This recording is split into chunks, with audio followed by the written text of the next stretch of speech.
네, 문제풀이 시작하도록 하겠습니다. 문제 해설 자료는 클래스룸에 올려뒀고요. 모든 문제를 풀이를 하지는 않고 해설 자료에 답이 있기 때문에 어, 몇 가지 문제들을 풀어보면서 복습하는 차원에서 한번 살펴보도록 하겠습니다. 이번에 평가 문제집에 있는 문제들은 크게 난이도가 있거나 우리가 수업했던 내용과 벗어나는 문제들은 없어서 전체적으로 핵심 내용들을 담고 있는 문제들을 쭉 보면서 복습하는 의미다라고 생각하시면 될 것 같아요. 자, 먼저 두 번째 페이지 129쪽의 10번 문제를 보도록 하겠습니다. 자, 이 문제는 삼투 현상과 관련되어 있는 내용입니다. 삼투 현상은 우리가 수행평가 칠 때도 나왔었던 내용인데요. 저농도에서 고농도로 용매가 이동하는 현상을 삼투 현상이라고 하죠. 근데 이 삼투 현상이 문제처럼 식물 세포의 이제 세포막을 기준으로 나타나느냐, 아니면 동물 세포에서 나타나느냐에 따라 그 결과가 조금씩 다르다라고 했습니다. 지금 문제 같은 경우는 식물 세포를 지금 액포가 문제에서 식물 세포라고도 이야기를 했지만 세포벽이나 액포 같은 이런 식물 세포에만 있는 소기관을 보고도 우리가 식물 세포라는 것을 알 수 있죠. 얘를 농도가 서로 다른 소금물에 넣었을 때 가나다의 상태를 나타낸 것이다라고 했습니다. 이 그림에 나와 있는 가나다에서 지금 세포의 상태가 각각 다 다르죠. 이 세포의 상태를 보고 우리는 농도가 낮은 소금물에 넣었을 때인지 혹은 농도가 높은 소금물에 넣었을 때인지를 먼저 구분을 해야 된다라는 겁니다. 그래서 그림을 보니까 지금 나 같은 경우는 기존의 세포 모양에 큰 변화가 없습니다. 그쵸? 뭐 세포의 크기가 줄어든다든지 커진다든지 변화가 없다. 그런 경우는 우리가 어떤 경우이다? 등장액에 넣은 경우이다. 여기서 등장액이라는 건 지금 세포 안과 밖에 세포 안의 농도와 세포 밖의 농도가 같은 상태를 우리는 등장액이라고 하죠. 그렇죠?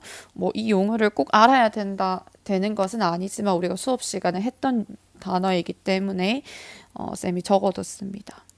자, 그러면 반대로 이제 세포 안이 농도가 더 큰 경우를 생각을 해봅시다. 세포 바깥보다. 즉, 세포 안이 저농도이고 세포 바깥이 고농도인 경우는 삼투 현상에 의해서 어디에서 어디로 용매가 이동하죠? 그렇죠. 저농도에서 고농도로. 즉, 세포 안에서 밖으로 물이 이동하게 됩니다. 자, 그러면 세포의 크기는 어떻게 돼야 되죠? 줄어들어야 되죠. 지금 세포의 크기가 줄어드는 경우가 가나 다 중에 언제입니까? 나는 일단 우리가 농도가 같은 경우 크기가 변하지 않은 경우라는 걸 알았기 때문에 가랑 다 중에 하나일 텐데 지금 가를 보면 세포가 더 빵빵해진 걸 볼 수 있죠. 크기가 큰 것을 볼 수 있죠. 그럼 가는 이것과 반대인 경우입니다. 안이 저농도이고 바깥이 어, 바깥이 저농도이고 안이 고농도여서 세포 안에서 밖으로 물이 들어간 경우, 그래서 세포 안으로 물이 계속 유입되기 때문에 세포가 빵빵해진다. 즉 세포 밖은 세포 안보다 농도가 낮은 저장액 상태다라는 것을 알 수 있고요. 그러니까 세포 안의 농도보다 낮은 농도의 소금물, 문제에서 소금물이라고 했으니까 넣은 경우가 바로 가라는 걸 알 수 있고, 그럼 다 같은 경우는 지금 우리가 아까 전에 이야기했던 세포 밖이 고농도이고 세포 안이 저농도인, 즉 고장액에 넣은 상태라는 것을 알 수 있습니다. 다가, 그쵸? 자, 이런 경우에는 물이 어디에서 어디로 이동한다? 저농도에서 고농도로 이동한다. 자, 여기서 한 가지 개념을 짚고 가면 니은 보기와 관련된 내용인데요.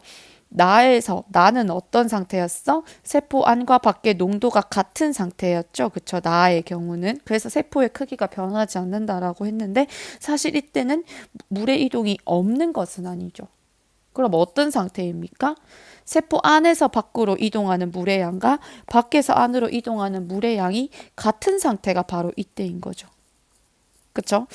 그래서 일단 보기 니은은 틀렸다. 물의 이동이 없다라고 했기 때문에. 안 밖으로 이동하는 물의 양이 같기 때문에 크기가 변하지 않는 거예요. 그래서 원래는 엄밀하게 설명하면 다 같은 경우도 안에서 밖으로 이동하는 물도 있고 밖에서 안으로 이동하는 물도 있지만 누가 더 많은 거야? 안에서 밖으로 이동하는 물의 양이 더 많은 겁니다. 그게 이제 농도가 높은 고장액에 넣은 상태가 되는 거죠. 자, 그런데 그러면 세포의 크기가 어떻게 돼야 돼? 물이 밖으로 이동했으니까 세포의 크기가 줄어들어야 돼요. 근데 여기서 지금 이 경우는 식물세포라는 거죠. 그쵸?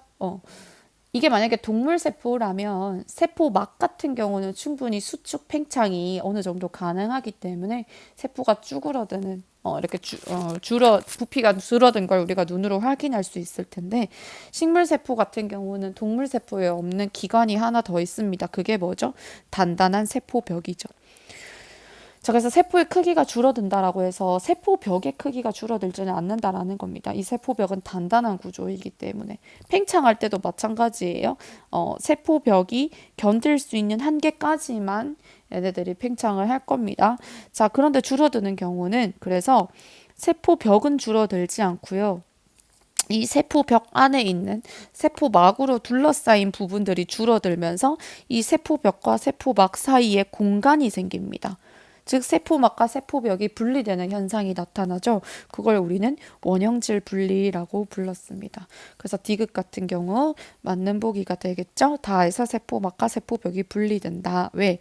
더 높은 농도의 용액에 넣었기 때문에. 기억은 세포 안보다 농도가 낮은 용액에 넣었다. 저장액에 넣은 경우니까 맞는 경우가 되겠습니다. 네, 다음은 134쪽 1번 문제입니다.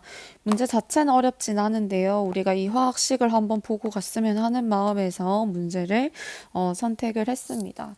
자, 지금 이 화학식 반응식은 어떤 반응을 나타낸 식이냐? 네, 과산화수소의 분해 반응식입니다. 이 문제 뒤에 이제 우리 과산화수소를 이제 물에 섞은 게 과산화수소수죠. 즉, 과산화수소가 분해돼서 무엇이 만들어지는 산소가 만들어지는 반응에 대한 여러 가지 이제 실험과 그것을 적용시킨 문제들이 나와 있습니다. 이 과산화수소는 공기 중에 두면 굉장히 오랜 시간이 지났을 때 물과 산소로 분해되는데요. 이 반응이 빨리 일어나도록 해주는 게 우리 혈액 속에 들어있는 카탈레이스라는 효소였습니다. 그래서 이렇게 생간에도 카탈레이스가 들어있고요. 감자나 이런 것들에도 이제 카탈레이스 효소가 들어있어요. 즉, 이 반응을 과산화수소를 물과 산소로 분해하는 반응을 빠르게 일어나도록 하는 효소가 카탈레이스입니다. 그래서 여기서 생성되는 기체는 산소이고요. 그래서 우리가 이 피가 나는 상처에 소독약 과산화수소를 부으면 뽀글뽀글뽀글 기포가 발생하는 게 이 산소라는 기체가 발생했기 때문이죠. 합성 반응 아니고 분해 반응이고요. 카탈레이스는 우리가 생체 촉매 또는 효소라고 부르는 이런 효소에 의해서 반응의 속도가 빨라진다, 즉 촉진되는 반응이다 라고 이야기를 했었습니다. 이 1번 문제에 있는 내용들을 적용하면 2번, 3번, 4번은 크게 어렵지 않게 풀 수 있을 거예요. 자, 다음은 활성화 에너지와 관련된 문제입니다. 다음 페이지 6번입니다. 우리가 활성화 에너지에 대한 이야기와 그래프 책에는 나오지 않지만 수업 시간에 선생님이 아마 앞에서 자료를 보여주면서 한번 이야기를 했을 거예요. 그게 적용된 문제라서 한번 같이 풀어보도록 하겠습니다. 자, 어떤 화학 반응이 일어나려면 앞에서 봤던 과산화수소 분해 반응도 마찬가지이고요. 이 반응이 일어나기 위해 필요한 최소한의 에너지가 있는데 그걸 우리가 뭐라고 부르냐면 활성화 에너지라고 합니다.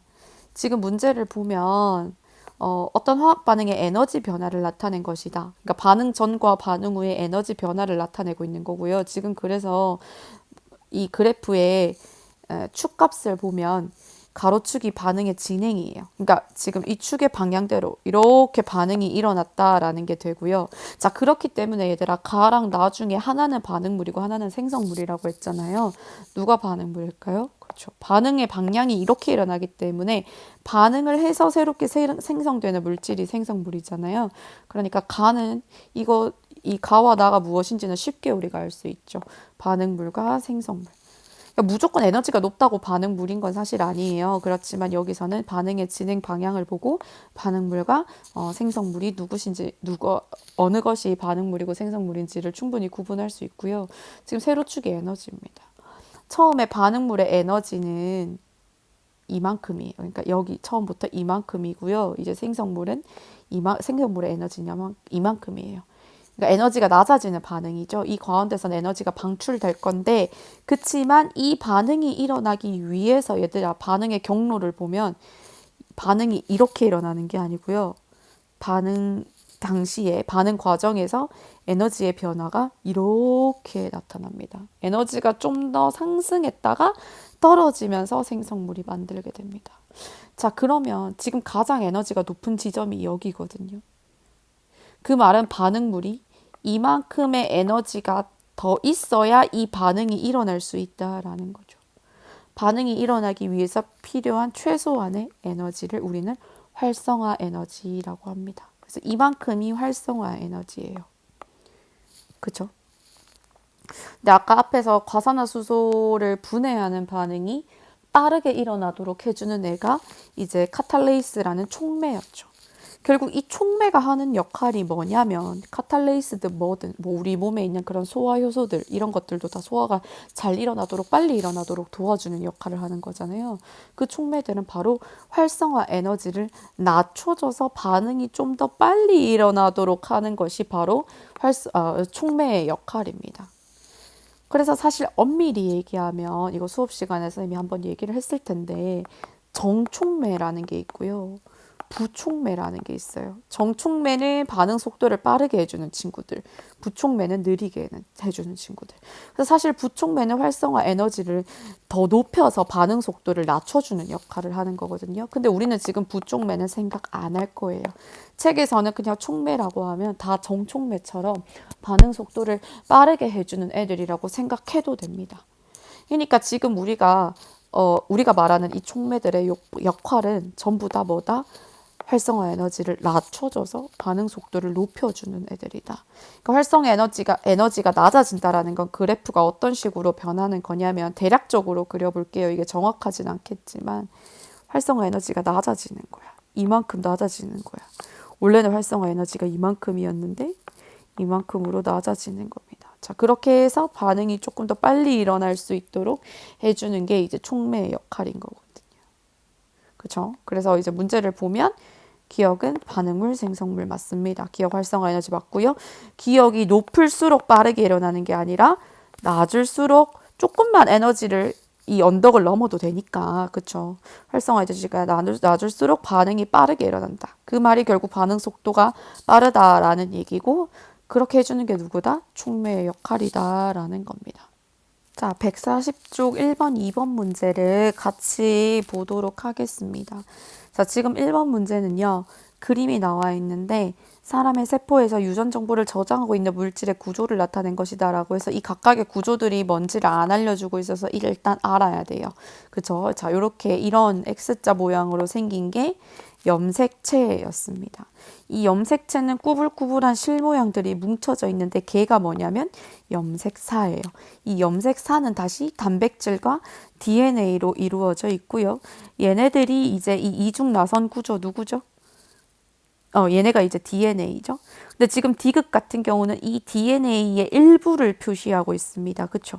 이 DNA는 이중 나선 구조를 띠고 있으면서 이제 우리 상부적인 그 연결에 따라서 염기 서열을 가지고 있는데 이 일부 DNA를 구성하는 염기 서열의 일부를 우리가 뭐라고 부른다고 했다? 네, 유전자라고 한다라고 했습니다. 그래서 기억은 염색체, 니은 염색사, 디귿 유전자 이렇게 볼 수 있는데요. 기억 염색체 맞고요. 얘네들이 응축된다라는 건 뭉치는 걸 얘기한 거야. 이런 실 모양, 이 실사자야. 실 모양의 염색사가 응축되어서 염색체를 구성하는 것 맞고요.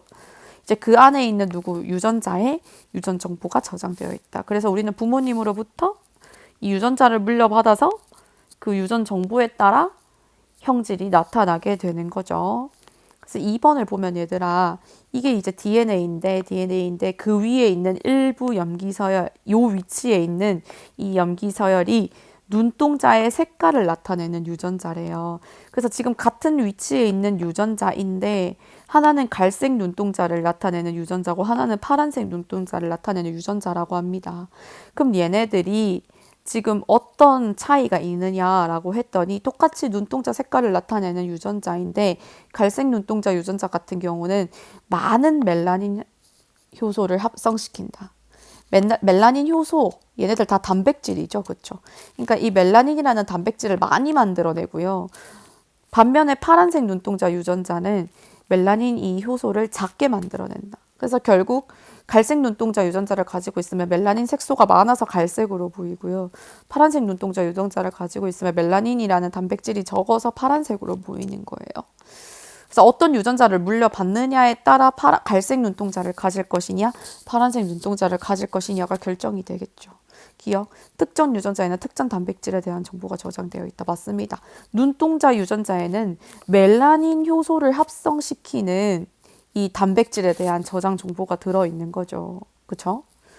근데 갈색 눈동자 유전자는 이 멜라닌을 많이 합성시키고 파란색 눈동자 유전자는 멜라닌을 적게 합성시키는 거죠.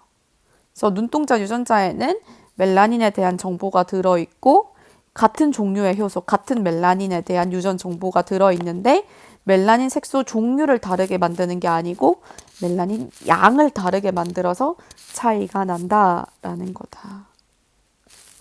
그래서 정답은 기억 니은이 되겠네요. 자, 189쪽 10번 문제를 볼게요. 이게 문제 자체는 어렵지는 않은데 여기 보면 선생님이 페이지 100, 교과서입니다. 교과서 207쪽 그래프를 보라고 되어 있습니다. 같이 한번 보면서 설명을 들어보세요. 거기 보면 이제 시기별로 크게 나타났던 대멸종 시기들을 이제 표시를 해뒀습니다. 고생대, 후기, 중생대, 신생대 이렇게 나타나 있는데 그 시기들도 한번 눈여겨서 보시고요. 근데 거기 그래프에 보면 얘들아 세로축에 가로축이 이제 시기고 세로축이 생물 과의 수 변화라고 되어 있어요. 이 과가 뭐냐면 사실 이 과라는 말을 무시하고 그냥 생물의 수라고 해석해도 전혀 문제가 없습니다. 근데 이 과라는 게 왜 등장하냐면 우리가 이 생물 개체들에 대해서 이야기를 할 때 가장 기본이 되는 개념이 종입니다. 종. 무슨 종 하잖아요. 그쵸? 인간도 하나의 종이겠죠, 사실은. 근데 이 종들이 모여서 비슷한 성격을 가지는 종들을 묶어서 우리가 속이라고 부르고요. 그 다음 이 비슷한 성질을 가지는 속들을 묶어서 과라고 부르고요. 이런 식으로 가장 작은 단위부터 큰 단위까지 생명체들을 비슷한 특징끼리 묶는데 그 순서가 종, 속, 과, 목, 강, 문, 이거 적지 마세요. 문, 개라고 합니다. 그래서 가장 큰 단위가 개야. 종끼리 묶어 여러 가지 종들 중에서 비슷한 성격을 가지는 애들을 땡땡 속 이렇게 묶고요. 그 다음 땡땡 과라고 합니다. 그래서 사실 있잖아요. 고양이랑 호랑이는 같은 과예요. 호랑이가 고양이 과야. 이런 얘기 들어봤죠. 아마 뭐 식물도 마찬가지고 동물도 마찬가지고 무슨 속, 무슨 목 아니면 무슨 과에 속한다 이런 얘기들이 있을 거예요. 이게 이제 우리가 나중에 배우는 개념 중에 하나인데 1학년 때는 사실 필수적인 개념은 아니어서 쌤이 이야기를 안 했는데 근데 엄밀히 말하면 멸종은 우리가 과 단위로 얘기를 하거든요. 그러니까 이 과의 개체수가 평상시보다 절반 이상 줄어들었을 때를 대멸종이라고 합니다. 그래서 대멸종 그래프 보면 대부분 이 과의 수 이렇게 나와요. 그러니까 100개의 과가 있었는데 50개 이하의 과가 남게 되면 생물들이 멸종하면서 그거를 우리가 대멸종이라고 한다라는 겁니다. 근데 그냥 이거 생각하지 말고요. 이거 안 외워도 되고요. 그냥 이 과의 수라는 게 나오면 생물의 수를 얘기하는구나 이렇게 해석을 하시면 되겠습니다. 그래서 한 시대에 절반 이상의 생물의 수가 줄어든 경우 그러니까 절반 이상의 생물 과의 수가 줄어든 경우를 우리는 대멸종이라고 하고요. 대멸종의 원인은 이렇게 다양하게 있을 수 있고요. 대멸종이 생물의 다양성 입장에서는 나쁜 거일 수도 있으나 진화론적인 관점으로 봤을 때는 남아있는 애들은 경쟁 상대가 줄어들기 때문에 오히려 새롭게 종들이 등장하거나 아니면 남아있는 종들이 빠르게 번성할 수 있는 기회를 얻는다. 그래서 만약에 공룡이 사라지지 않았으면 인간이라는 포유류는 등장하지 못했을 수도 있는 거죠. 진화의 관점에서는 또 새로운 종들한테는 기회가 될 수도 있다라는 겁니다. 네, 235쪽 6번 문제 보도록 하겠습니다. 엘니뇨 시기 하면 바로 떠올라야 되는 건 무역풍이 약화된 시기다라는 거죠. 그쵸? 위도 0도와 30도 사이에서 부는 대기 대순환에 의해서 이제 부는 바람이 무역풍이라고 했습니다. 이제 동쪽에서 서쪽으로 이렇게 불고 있죠. 그래서 북동무역풍 또는 우리가 남동무역풍이라고 부릅니다. 북반구와 남반구에서 각각. 즉, 이 적도 부근 바다 위에서는 동쪽에서 서쪽으로 일정한 방향의 바람이 불고 있기 때문에 기본적인 해수의 흐름의 방향이 동쪽에서 서쪽으로 흘러가는데 이 바람이 약해진 게 엘니뇨 시기라고 했습니다. 강화되면 라니냐 시기라고 했죠. 근데 이 무역풍이 약화되느냐 강화되느냐에 따라 이 무역풍의 영향을 받는 이 지역들의 여러 가지 기후 변화가 나타나게 된다라고 했습니다. 그래서 기억 보면 평상시보다 무역풍이 강하게 분다. 아니죠. 엘니뇨라고 했기 때문에 무역풍이 약화되었다. 바로 고를 수 있고요. A 해역이 어디냐면 서쪽이야. 서쪽. 자, 원래 엘니뇨 시기가 아닐 때 평상시에 서태평양은 지금 적도 부근의 따뜻한 표층 해수가 동쪽에서 서쪽으로 몰려가지 무역풍을 따라서 그래서 이쪽은 따뜻한 해수가 모여있는 지역이야. 그래서 평상시에 수온이 동쪽보다 높죠. 왜?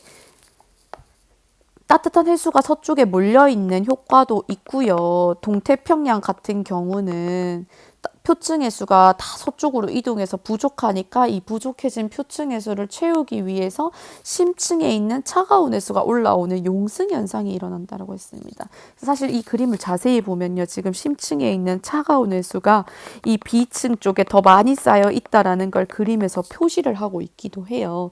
그러니까 얘는 이런 차가운 해수가 올라오는 현상 때문에도 평상시에는 서태평양이 수온이 높고 동태평양이 상대적으로 수온이 낮습니다.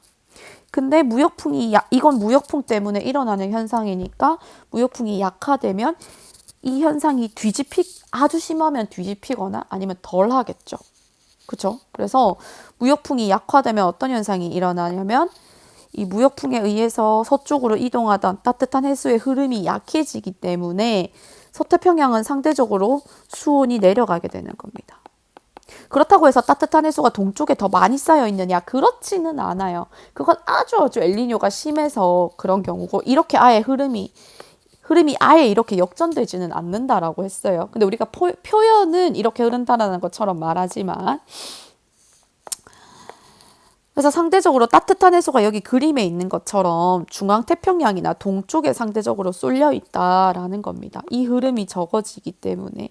그래서 A 해역이라고 하면 서태평양 쪽이니까 평상시보다 따뜻한 해수가 덜 이동해 오기 때문에 낮아지게 되는 거죠. 수온이 낮아지게 될 거고요. 자, 근데 이 따뜻한 해수가 모여있는 지역에서 나타나는 현상이 어떤 것들이 있다 했어? 이 따뜻한 표층 해수 때문에 바다와 접하고 있는 따뜻해진 공기가 상승하면서 상승 기류를 만들면서 뭘 만든다? 구름을 만들고 비가 내린다. 즉 따뜻한 해수가 모여있는 지역은 수온이 높을 뿐만 아니라 강수량도 많다라는 특징이 있었죠. 그래서 반대로 이제 이 강수량이 별로 없는 지역들은 가뭄이 나타날 거고요. 그쵸? 비해역은 지금 이쪽이잖아. 따뜻한 해수가 몰려있는 지역이잖아. 그치? 그러니까 여기서는 평상시보다 강수량이 증가하는 현상이 나타나겠죠. 다음 이제 240쪽 4번 문제 보겠습니다. 열 효율에 대한 문제인데요. 열 효율이라는 개념 자체는 어렵지 않았어요. 그러니까 내가 열기관에서 내가 열 에너지를 제공했을 때 내가 제공한 만큼 버리는 에너지 없이 모두 일을 하는데 쓰이면 열 효율이 얼마예요? 100%인 거죠. 아주 효율적인 기관인 거죠. 근데 실제적으로 이렇게 열 효율이 100%일 수 있다, 없다? 없다. 왜? 어쨌든 마찰이나 이런 것들 때문에 빠져나가는 열 에너지가 있기 때문에. 그래서 우리가 이걸 화살표로 나타내 보면 보면 우리가 열 에너지를 제공하면 열기관에서 실제로 내가 일을 하는데 쓰이는 에너지가 있고 이게 100%라면 연료율 100% 아주 좋은 기관이겠지만 실제로는 어떻게든 일에 쓰이지 못하고 빠져나가는 에너지가 있다. 보통 이 공급하는 에너지보다 저온의 상태로 열이 방출된다라고 했었죠. 그러면 내가 제공한 지금 25Q를 제공했네요. 그렇죠? 25만큼 제공했단 말이야. 열 에너지를. 25를 제공했을 때 내가 얼마나 일에 쓸 것이냐 그게 열 효율이라고 했어요. 그러니까 내가 공급하는 에너지분의 내가 사용한 에너지. 여기서 사용이란 에너지는 버려지는 에너지를 전체에서 뺀 값이 되겠지. 이거의 100% 한계 열 효율이라고 했습니다. 지금 A기관과 B기관의 열 효율이 같대. 이건 엄청난 조건이죠. 문제에서. 그쵸? 자, 근데 우리가 A기관의 열 효율은 구할 수 있어. 왜? 제공한 게 얼마? 25. 빠져나간 게 얼마? 20. 그럼 여기에 20을 적으면 안 되지? 그치? 내가 일에 사용한 게 얼마예요? 25에서 낭비되는 빠져나가는 열 20을 뺀 거니까 결국 내가 사용한 건 25분의 5만 사용해서 일을 했어. 이게 나의 열 효율이지. 곱하기 100 하면 얼마? 20%가 A 기관의 열 효율이자 B도 같다고 했으니까 열 효율이 20%인 기관이 B라는 얘기예요. 근데 열기관 B에는 30을 제공했어. 얼마 사용했는지 몰라, 그치? 얼마 사용해서 곱하기 100 했더니 20이 나왔다는 거니까 결국 내가 사용한 일은 이만큼이 된다라는 얘기죠. 그래서 보기 보면 A가 한 일은 버린 열 에너지를 빼면 되니까 5 맞고요. B는 열 효율 같다 했으니까 이건 계산할 필요도 없이 25 아니고요. 그렇게 해서 계산해보면 자, B가 방출한 열이야. 사용한 열이 6이야. 30 제공했는데 사용한 열이 6이니까 버려지는 에너지가 24라는 얘기죠. 그래서 정답은 1번만 되겠네요. 자, 이걸 이제 사실 5번을 먼저 했어야 되는데 이 개념적으로 나타낸 게 5번 문제입니다. 그러니까 4번이 잘 안 풀리면 이 5번의 개념이 지금 제대로 안 돼 있다는 얘기거든요. 그러니까 열기관에 대해서 설명하고 있는 그림이야. 내가 열을 제공해. 보통 그건 방출되는 열보다 온도가 높아서 우리가 고온 열원, 저온 열원이라고 하는데 열기관에 열 에너지를 제공하면 일부는 일을 하는데 쓰이고 그러니까 우리가 지금 Q1을 제공하는데 일을 하는데 W를 썼으면 Q1 빼기 W 한 만큼은 방출된다는 얘기죠. 그게 Q2라는 겁니다. 자, 그럼 Q1 빼기 W가 Q2니까 Q2는 당연히 Q1은 얼마예요? Q1은 Q2 더하기 W죠. 사용한 값, 빠져나간 값 합친 게 전체 에너지가 되겠죠. 기억 맞고요. Q2가 버려지는 열이지 얘가 작을수록 당연히 연료율은 높겠지. 그치? 0이 되면 연료율이 100%가 된다는 건데 현실적으로 이거는 불가능하다라고 했습니다. 자, 마지막 문제입니다. 8번 한번 볼게요. 여기가 계산하는 문제들이 좀 많은데 선생님이 계산 과정을 다 적어놨기도 하고 이 기본 개념만 확실하게 잡히면 계산하는 건 큰 문제가 없기 때문에 여러분들이 포기하지 마시고 처음부터 꼭 차근차근 풀어보시기 바랍니다. 자, 마지막 8번 문제입니다. 8번 문제는 지금 자동차가 운동하는 동안 자동차에 공급된 이 자동차 엔진이 대표적인 열기관이거든요. 자동차에 공급된 에너지가 어디에 사용되는지를 보는 거야. 자동차에 우리가 에너지를 제공하는 이유는 뭐야? 자동차 바퀴가 굴러가기 위한 거지. 지금 자동차에 제공한 에너지가 어디에 사용되냐 보니까 물론 이것보다 훨씬 더 많습니다. 실제로는 많지만 지금 표에서 제공된 대로 하면 자동차 운동, 즉 자동차가 굴러가는 데 쓰인 거야. 이게 나의 목표지. 그러니까 실제로 내가 원하는 일에 사용된 건 25%밖에 안 된대. 내가 몇 퍼센트 제공했는데 100% 제공했는데 25%만 일에 사용된대. 그럼 나머지 몇 프로야? 75%는 다른 곳에 사용된다는 거죠. 배기가스로 30%가 방출되고요. 냉각수, 엔진이나 이런 것들을 과열되지 않도록 식혀주는 이 냉각수로 방출되는 열에너지가 25%고요. 나머지 공기저항, 바퀴 굴러갈 때 공기저항, 마찰 이런 것들 생기겠죠. 기타 등등등에 의해서 방출되는 에너지가 X%래. 이 X는 일단 얼마일까요? 이 합이 얼마가 돼야 돼? 100이 돼야 돼. 그쵸? 그러니까 X는 20%랍니다. 자, 여기서 열 효율을 구하래. 사실 자동차 같은 경우는 열 효율이라고 부르기도 하고요. 우리가 또는 에너지 효율이란 말도 쓰는데 뭐 같은 단어입니다. 책이나 문제집에 따라 열 효율로 나올 수도 있고 에너지 효율로도 나올 수 있습니다. 내가 실제로 사용한 에너지를 가지고 구하는 값인 거죠. 나는 100 중에 얼마를 썼어? 25를 썼어. 열 효율은 25%가 되는 거죠.